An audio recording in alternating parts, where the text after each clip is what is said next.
welcome back, everybody, to another edition of the Junkyard Dawgcast, a preview edition of the Junkyard Dawgcast. I'm your host, Jordan Hill.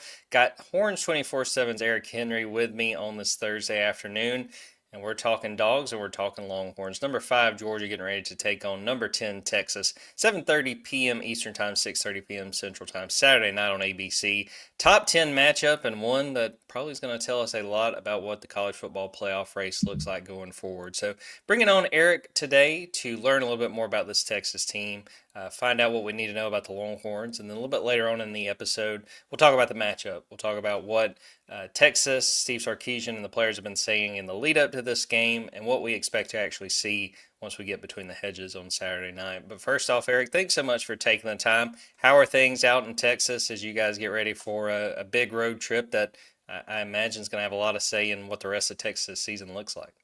Yeah, good afternoon, Jordan. Appreciate you having me on. First thing I'll say is going to try to stay warm here in the Lone Star State because I have a feeling it's going to be a little bit chillier once we get down to the Peach State. I'll be in first thing tomorrow morning. But yeah, you kind of touched on it, right? The tenor here in Austin, Texas, and really around, the entirety of Longhorn Nation has just been kind of hyper-focused on this game. I don't want to say a little too much, but the way I frame it, and, we can get into this maybe later on, but the way I frame it is this game, sure, does play a huge role in Texas's SEC title hopes, but it doesn't write off their college football playoff hopes, right? I still can see a scenario where Texas could lose to Georgia, win 2 out of the final 2 contests, and still make the CFP, right? So there's a lot of focus on this game. I think for no other reason, I know this was one of your questions to me when we exchanged Q&As this week, was overcoming Georgia. I think that's the thing where as boisterous as Texas fans can be about, hey, it wasn't a matter of are we SEC ready, but is the SEC ready for us? Well, this is a mountain, a hill you have to get over in order to truly feel confident in that realm in terms of football. So looking at this Texas team, they're 7-2 right now going into this game. They've got only one conference loss, the loss at Florida, but they've kind of been flirting with disaster these last few games. Kentucky, Mississippi State in overtime. Vanderbilt game really wasn't that close until it was there toward the end. Were there common traits you saw in those close wins? And, when we've talked about Georgia this year, there's been a lot of never say die. Should we kind of give Texas some credit in the fact that, they haven't backed down when they've been in some really tough spots? Yeah, you know what? I'm going to try to go good cop, bad cop here, right? Because I think I've taken a little bit of heat from the Texas fan base for, maybe focusing on the performance of the team in the entirety of those games as opposed to the outcome. And Steve Sarkisian would say it, right? Like, hey, all that matters is we won the game. And I do believe there is value in that. I mean, of course, value won the game, right? But there's legitimacy in saying, hey, we found a way to win a game. And that's fair. However, I'm still going to take the 10,000-foot view and say, if you just go on paper, Texas, certainly a much more talented team than Kentucky. And it's certainly where Kentucky was entering that contest a few weeks ago. With Mississippi State, you could say that, hey, Jeff Levy has that rebuild trending in the right direction. They had some near misses, but all in all, Texas, a more talented team. Let's start with the Kentucky game. That one was abysmal offensively. I think that's the one that still sticks with some Texas fans, considering you had, and I just know the word to use, but abysmal offensive outing against UTEP of all teams earlier in the season. You thought you had some of those things fixed or at least trending in the right direction. Then you head to Kentucky again. We all know Mark Stoops' clubs are known for their tough defenses and so on and so forth, but this is not a Kentucky team of 3-4 years ago, right? They certainly have their own issues. To put forth not just the worst offensive outing of the season, but the worst offensive output in a decade. The last time Texas had that few yardage, I'm forgetting the number off the top of my head, it was 2015 versus Notre Dame, in which the offensive coordinator was fired the next day. So that certainly was something that Texas fans had some angst about, right? And you asked me about commonalities. You bring that over to the Mississippi State game. Texas, they go two plays, 67 yards for a touchdown the opening drive. They ran 34 plays after that and didn't gain 100 yards. If my memory serves me correct, it was something like 70-something yards after that, right? The offensive just futility kind of continued on. It didn't pick back up until they had to throw their way back into the game. And I would say, again, some Texas fans may take issue with this, that had much more to do with the Mississippi State team and a head coach in Jeff Lebby, who was on his first head coaching job second year, learning how to close that game out. I'll never forget, Jordan, in the fourth quarter, there were a sequence of plays where you saw Jeff Lebby, for one, I believe it was their final drive of regulation, they're trying to milk the clock. And they snapped the ball with 22 seconds left on the clock. It's like, all right, that's just common sense. You're trying to milk this thing down. They end up, getting stopped. They have to throw, or they end up throwing on third down. The clock stops. They punt to Ryan Niblett. He works his magic, returns a punt for a touchdown, tie ball game, right? It's things like that you think if you're facing either a more veteran team that's been there before or a more experienced team, Texas may not come back and win that game, but give them credit they did. Now, quickly into the Vanderbilt game.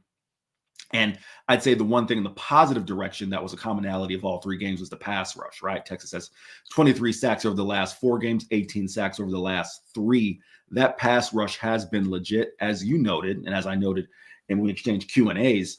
The final score will read, 34-31, I believe that's what it was. But that game, Texas dominated for 3 quarters. It was the best 3 quarters of football Texas has played this year relative to the competition. I'm not including Sam Houston State or San Jose State. What happened was in the fourth quarter, Michael Taft, who already was not playing in that game, was not available. Jelani McDonald, their other safety, had been banged up. Malik Muhammad had been banged up. So you go to a couple of younger, inexperienced players in cornerback Cade Phillips, freshman cornerback Cade Phillips, and redshirt freshman Xavier Filsaime. You get some coverage bust. Eli Stowers runs wide open for a touchdown. You start giving Diego Pavi a little bit of momentum because one thing you know about him, he's not going to quit, right? So that's what that fourth quarter was to me. But I guess to kind of answer your question in a more succinct way, which I didn't, but the commonalities would be, from a good perspective for your Texas fan, the pass rush has been legit. And at least, from a negative perspective, the offensive futility, it didn't really get going until, quite frankly, the last quarter and overtime of Mississippi State and then going through to Vandy. So let's talk about Arch Manning, because I know he's a guy that Georgia fans, they've been tracking since he was in high school. Georgia was a major player in his recruitment, and he will obviously have a lot of attention on Saturday night. Where do you feel like he is right now in his first full season as a starter, and what areas does he need to improve, especially given this is going to be a road environment, playing away from home, the challenges that he will face playing on the road? The biggest thing for me is the prism with which you want to view Arch Manning through, right? If I don't know, and I know I mentioned this in our Q&A, those of us on the ground here in Austin, I don't know when Arch Manning went from a 5-star quarterback recruit, 5-star quarterback prospect, someone who's highly talented.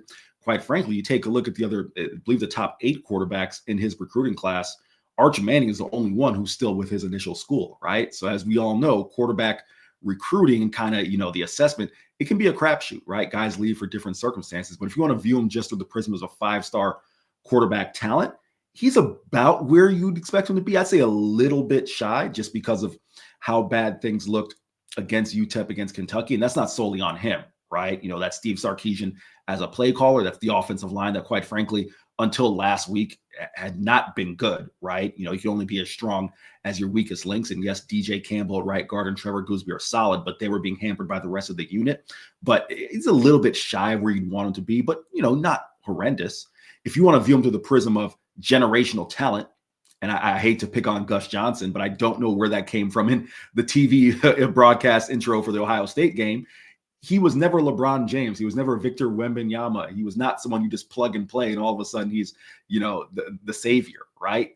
We saw that here in Austin. So it all depends on what prism you want to view him through. If you want to view him through generational talent, well, then he's far off from that. What I would say, the areas where he's been strong, it's going to sound like, I'm reaching here, but listen, he is not afraid of contact. He is a big man. He is 6'5", 220 pounds. He has never been afraid. And he's taken a lot of contact this year, and he's tough. He's tough as all nails. The concussion played through that, or I should say played through it, but came back from that to put forth a great performance against Vanderbilt. So those are strengths, as well as, I think things are starting to slow down for him. An area that he struggled was completing some of the shallow and intermediate stuff. I think you saw it with his poor footwork against Ohio State. Even though that kind of got cleaned up a little bit, the consistency, because those are things, and I'm sure it's the same way with, kind of how Georgia uses Zachariah Branch. Those are things that Steve Sarkisian wanted to be a staple of his offense, right? Kind of getting those guys, those receivers, quick passes, letting them, have yards after catch opportunities. You can't do that when the ball's behind you or at your legs or your feet, right? So Arch has improved in that regard. An area that I think's been a strength. He's always been a very good deep ball thrower, a very accurate deep ball thrower. Even though sometimes, don't always hit, right? The ball's, for the most part, usually been there. It's not an overthrow or errant and things of that nature. I think you'll see a little bit of that on Saturday because Steve Sarkisian, despite the fact that they are going more to some of the underneath and quick game stuff, still wants to push it downfield. So, who are the skill players around Arch Manning we should be aware of? The folks that you would tell Georgia fans keep an eye on because they have a chance to play a huge part of in this offensive attack. Yeah, it starts with Ryan Wingo. He's another five-star talent from St. Louis, five-star recruit in the last year's recruiting class. He's the guy who is kind of Texas's quote-unquote wide receiver one, but he's still kind of a growing talent as well. He struggled with consistency, has 4 drops on the year. I know I mentioned this in our Q&A. Sometimes, especially earlier in the year when he wasn't getting the ball, it did seem as if he wasn't really engaged. And I mean, you get it, right? What wide receiver wants to go run cardio? So I understand that from his perspective, but even though things aren't going your way, you still got to be able to lock in and at least look like an eligible receiver in the route, right? But Ryan Wingo is certainly someone I think is evidenced by.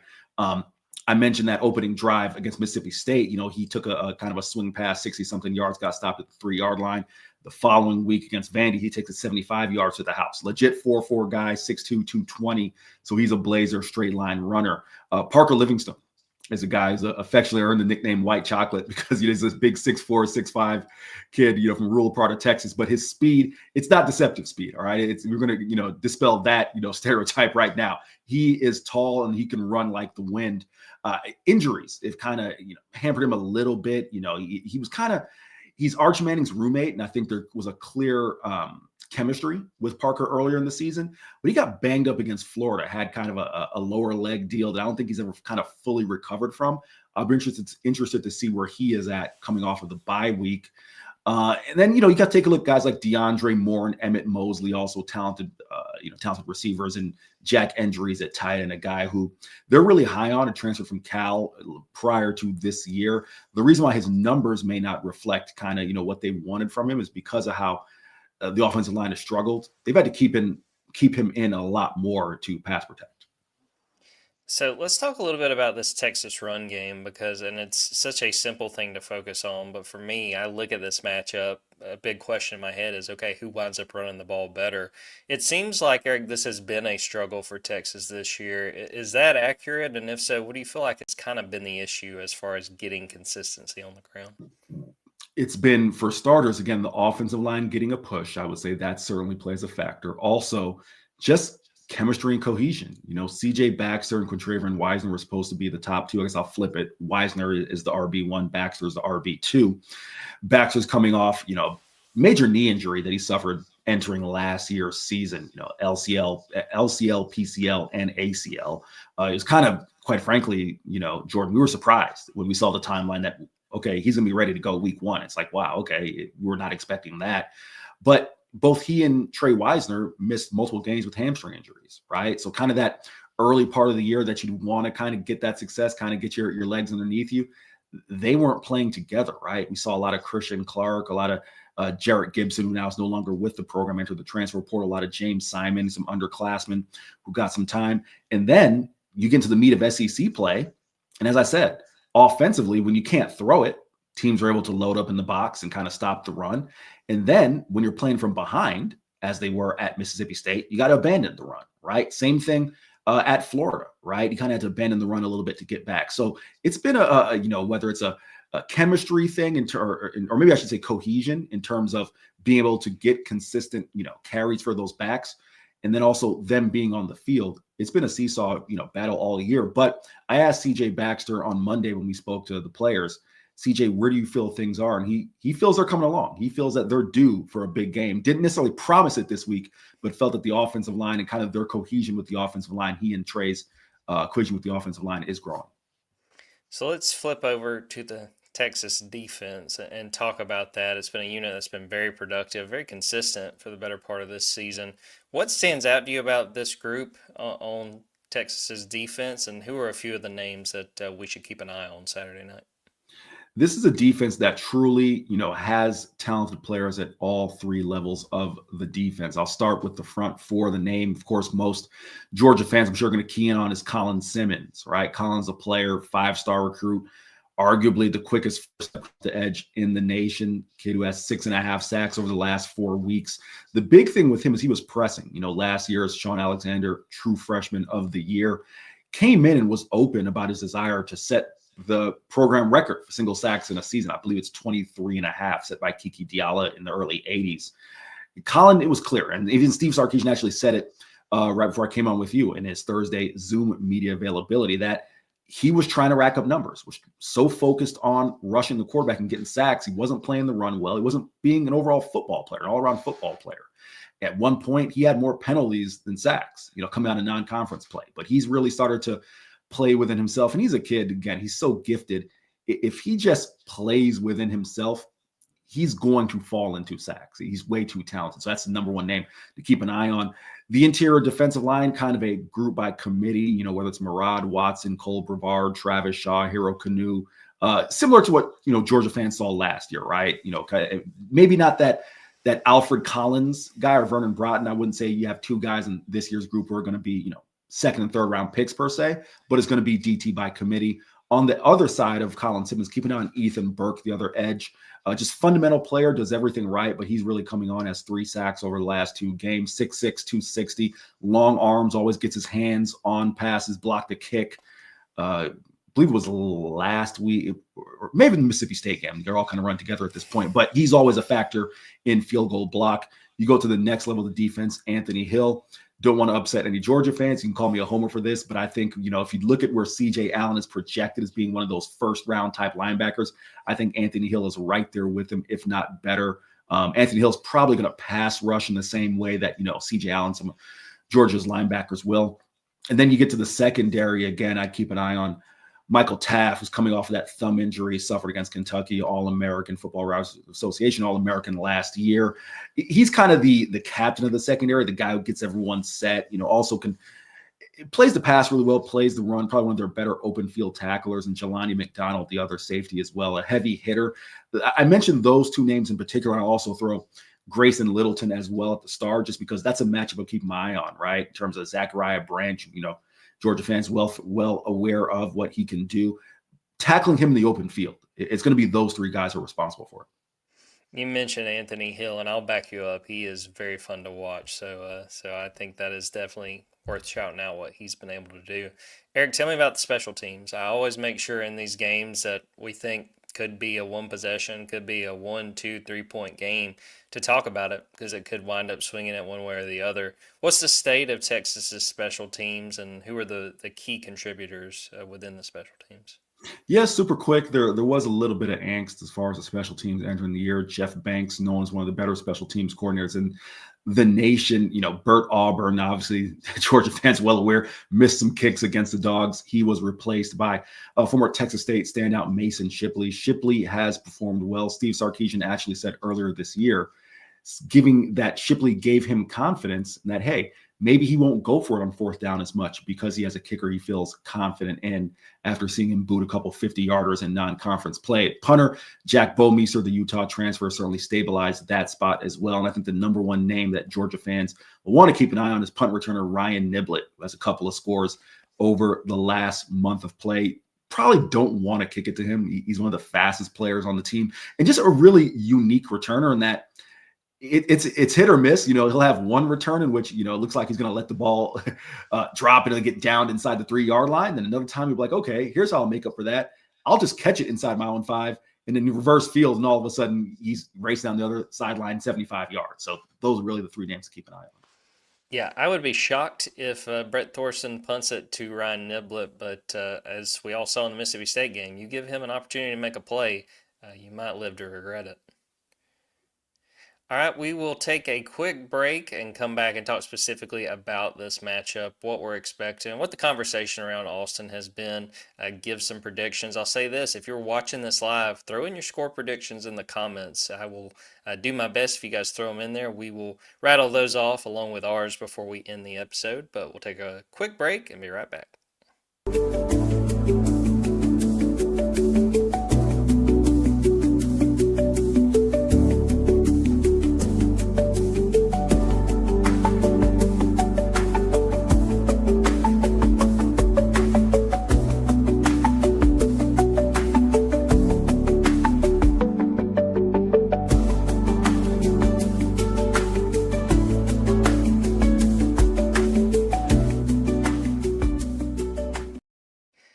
Eric, it's been no secret that this is a huge game for both of these teams, something we've known going back to when we first got the 2025 schedules.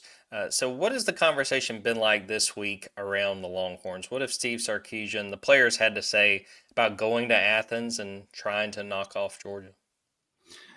They've really towed the company line, right? We've asked, hey, do you feel any sort of revenge or any sort of, we need to get back for last year's games? And Steve Sarkisian was matter of fact. He said, all I'm looking forward to is trying to get to 5-1 in conference play, kicking off come 7:30 and find another win in the SEC. And I do think that's, more or less it's the fair approach, right? I understand if you want to take the revenge angle with the SEC championship game last year, but you have so many different players, a different cast of characters for both teams, really, right, in this game. So there hasn't been much talk around necessarily getting back from last year, but I do think, while none of the players will say it, Steve Sarkisian will kind of, intimate it a little bit. It's kind of what I opened with when we started the show, in terms of the feeling that, hey, there's certain teams in this league that you have to be able to beat, or not even be competitive, because Texas was competitive with Georgia last year in the SEC title game, but beat if you're going to truly call yourself a player in the SEC, right? And for Texas, Georgia's one of those teams. Wanted to share from the Georgia side, it was a very similar sentiment. Kirby was asked about, do you bring up that you guys beat them twice last year? Kirby said, quote, "This team didn't beat Texas. Texas hasn't played this team of ours, so two completely different teams, in my opinion. It has zero effect on them." So can't say I'm surprised that that's the same approach from the Longhorns there. Eric, I was really surprised when we got the Wednesday availability report. Clean for Texas. No names listed on that. Were you as surprised as I was? And to kind of follow that, any situations we should still keep an eye on going into Saturday night? I wasn't, because if you take a look at the primary injuries, coming out of the last couple of weeks, one being Michael Taft, as I mentioned, that thumb injury against Kentucky. Taft was questionable and actually had been practicing with the team during the Vandy week, right? So you would think if he's questionable, then he ended up being removed from the report. I want to say Thursday or Friday of that week, as it being removed as far as being out was what I should say. You would think, okay, if he's questionable, you give him another week, that he'd be good to go and had been practicing. So that was the case with Taft. In the case of Ryan Wingo, who got his thumb banged up against Vandy, Steve Sarkisian said in the post game that had it been an emergency, Ryan Wingo could have come back and played, right? So I think, considering the fact it's the bye week, I'm not too stunned that none of those guys were listed. The only thing that was surprising, Jordan, is Texas has had a weird way of injuries that we didn't see on Saturday, but whether they were sustained in practice, or maybe it's something that, came out of, just after the game. Some guys would just pop up on the report and be like, man, we didn't even know that person was injured, right? So surprised that you didn't see any of those, but seemingly they're all clear and ready to go. Yeah, Georgia had one of those this week. Josh Horton, a defensive tackle, listed as probable though, so should be able to get him involved. And he's played a decent bit as a backup, so I expect we'll see him Saturday night. Probably the best news, Lawson Lucky, tight end, listed as probable. He took a huge hit right before halftime against Mississippi State. Did not come back in the game, but by all accounts, he's done well this week, getting ready. It looks like, unless there's any setbacks, he'll be able to play. Elsewhere, no real surprises for Georgia as far as who is listed as out. Wide receiver Colby Young, tight end Ethan Barbour, wide receiver Talon Taylor, safety Kyron Jones, and defensive tackle Jordan Hall. So no real surprises there. All right, Eric, I asked you this in the Q&A, but I am interested to hear your thoughts here. What would a win over Georgia, especially at being on the road, what would that mean for this Texas program? These two teams have played two really good games in Texas' first season in the SEC. But what do you think it would do for the Longhorns if they found a way to win this one? Jordan, I'm not saying Georgia's A&M to Longhorn fans, and I'm not saying it's Oklahoma to Longhorn fans. However, I do think if Texas could win this game, there certainly will be a feeling of like, almost that feeling like you beat a rival, right? That's what it would mean to the fan base. As I mentioned, a lot of Texas fans, they look back at the last 2 years, them, sending double-digit players to the NFL both years in 2023 and 2024, 25 wins over the last 2 years. And I don't want to say there's disappointment, but I think there's a level of, it wasn't always like this, right? And it may not always be like this. When's the national title going to come? When's the national title game appearance going to come? Where I'm going with that is I think a lot of fans felt like last year they had just as good a chance as any to play for a national title. They just couldn't get over the Georgia hump, right? There's some Texas fans would make the case in 2023 if Jonathan Brooks hadn't been injured, torn his ACL, they would have beaten Washington. I personally, Michael Penix, that's the greatest college quarterback passing performance I've ever seen. I don't think anything was going to stop them that day, but that's just me. The point is, I think, especially with Texas having opened the season as the number one team in the nation, falling to Ohio State, who we have seen is certainly a national title contender. You put the Florida game aside for a second. If they can beat Georgia, I think for fans, it'll at least feel like, okay, we're just as much a national title contender, national title player as we have been in the last few years. If you lose this game, I do think there's a feeling. Again, I'm not saying it's the overall settle, just a feeling of we're a notch below, quote unquote, the big boys. You mentioned Michael Penix. I think I'll speak for all the fellow Falcons fans as myself that we'd love to see him to play like he did in that game, because it's been very up and down in his time with the Falcons. Eric, when you look to this game and you look at it from the Texas perspective, what do you think has to go right? What do the Longhorns have to accomplish to have a shot at winning this game? Yeah, I'll highlight a couple things. One, Texas needs to start fast. As I mentioned, they had that 2-play, 67-yard drive, touchdown drive at Mississippi State. That was their first opening drive touchdown in a good while. Texas has struggled in first quarters. The 17 points they scored against Vandy, that eclipsed Texas's first quarter, not just point output, but also yardage output against power four, we said power five, power four opponents combined prior to that game. So they need to start fast offensively. They can't let this defense play in a hole, because quite frankly, they played 80 plays against Kentucky, 80 plays against Mississippi State, right? They needed a rest. When they put this defense on the field for those extended stretches of time, they aren't able to play as aggressively as I think defense coordinator Pete Kwiatkowski would like. So there's step one. Step two, we alluded to it, the run game. That has to be better for Texas. It's not a matter of, ripping off 150, 200 yards against this Georgia defense, which is allowing just a shade over 100 yards per game on the ground. That's not going to happen. However, I think if Texas can find 80, 85 yards on the ground, I'll say sack adjusted to be clear, that at least helps their chances in staying on schedule, right? Because this team has been very, very shaky in early downs, which is the segue into my third point, which is not having the pre-snap penalties. Texas, again, there was one point in the year, I'd say it started to tail off, Jordan, right around the Mississippi State game, more or less. But there was a point in time when Texas was being flagged for 5-6 penalties, offensive penalties per game, right? It was really thwarting. You could account for a hold that would eliminate a first down play, right? A first down gain or a big play. You could account for several false starts, pre-snap penalties. I think they've got that fixed a little bit because they've gone with the more veteran offensive line, right? Nick Brooks, the true freshman left guard, is out. He was certainly someone who'd fallen victim to a little bit of that, but they can't have the pre-snap procedural penalties, especially in Sanford Stadium. It's going to be 90,000 fans screaming loud. You almost got to kind of build in maybe one or two of those, but it can't be 5 or 6 to where they're moving from first and, you pick up a gain of 6 on first down and then it comes back and it's 1st and 15, or you go from maybe 2nd and 9, 2nd and 8 because you didn't do well in the run game. It goes to 2nd and 13. If Texas is going to live in 2nd and long or 2nd and medium and 3rd and long, they won't win this game. It's interesting that you brought up that they have struggled scoring early in games, those opening drives, because that's been a big issue for the Georgia defense. The Mississippi State game, they go down on the opening drive of the game, score a touchdown, and that was the 5th time in SEC play that Georgia has allowed the opponent to score a touchdown on that opening drive. So that's going to be an area to keep an eye on Saturday night. All right, Eric, how does this thing play out? What do you think we'll see? And give me a score prediction. As the great Ric Flair would say, in order to be the man, you got to beat the man, right? And I am a believer in that. If I had any doubts in that theory, Georgia answered that for me last year.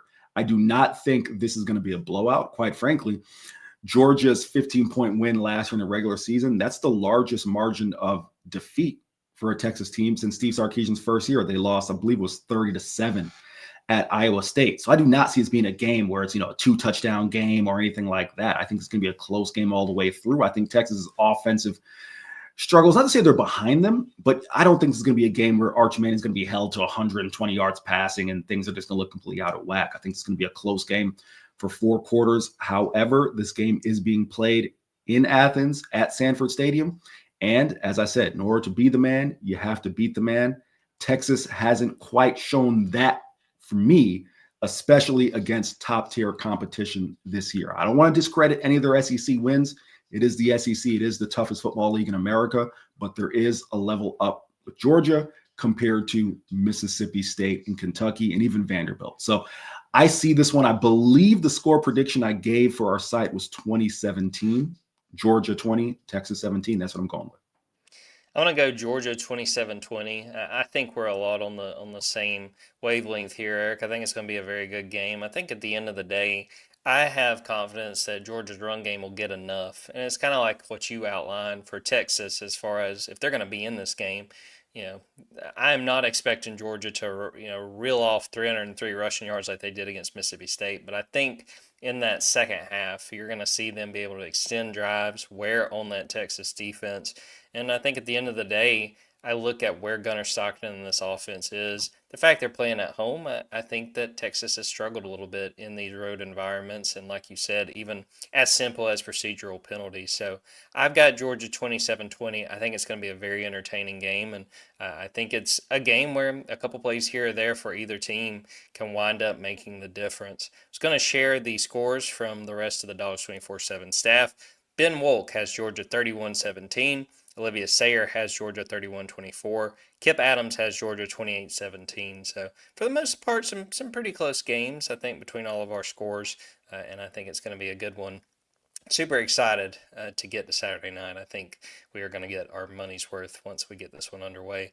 Well, Eric, I really appreciate the time. I did want to give you an opportunity. Plug anything, socials, what you guys got going on over at Horns 24/7. You, Chip Brown, the entire staff, a great Texas site and a great part of our 24/7 sports network. Just let the folks know what they can be keeping an eye out for these next few days as we continue the countdown to Saturday night. Yeah, first off, Jordan, appreciate you having me on, and I appreciate you being patient with me as I try to get those polls in on time. I'm usually right around Monday morning for Jordan, so I appreciate his patience there. But no, all jokes aside, really appreciate you having me on. You can find me on Twitter or X, whatever you desire to call it nowadays, at Eric C. Henry _. Find all of our coverage of Texas Longhorn sports at Horns 24/7 on all socials. And of course, check out, the flagship podcast we had Jordan on earlier this week. That is up on YouTube, just went up because I just published it. So his appearance is up there where we talk about the Georgia side of things, all things Texas football, basketball, baseball, everything else in between at horns247.com. Before we get out of here, Eric, are you feeling good about catching a flight over? Is this going to be a planes, trains, and automobiles situation to get to Georgia? I'll say it like this, right? And I think I've told you this off air. I covered Group of Five's Conference USA for 5 years before I was covering Texas, right? So I'm used to, a flight to, a rental car to a train to get to a small, whether it's Las Cruces, New Mexico, or Bowling Green, Kentucky, right? So it could be one of those. I'm feeling confident.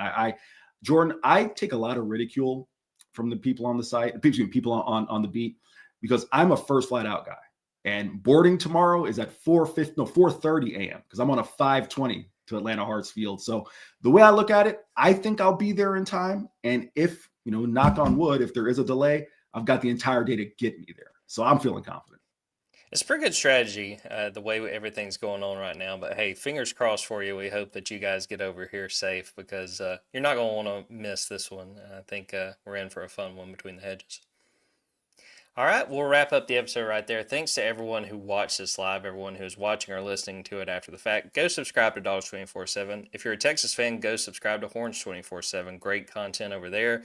On the Georgia side, go to Dawgs 24/7 on YouTube. Subscribe to the Junkyard Dawgcast wherever you get your podcast. Please rate and review. That helps us out a ton. Check out our TikTok. We got some good stuff there from the Stay Woke recruiting show episode we did earlier this week. So we'll end the episode right there. For Eric Henry, I'm Jordan Hill. Until next time, take care, everybody.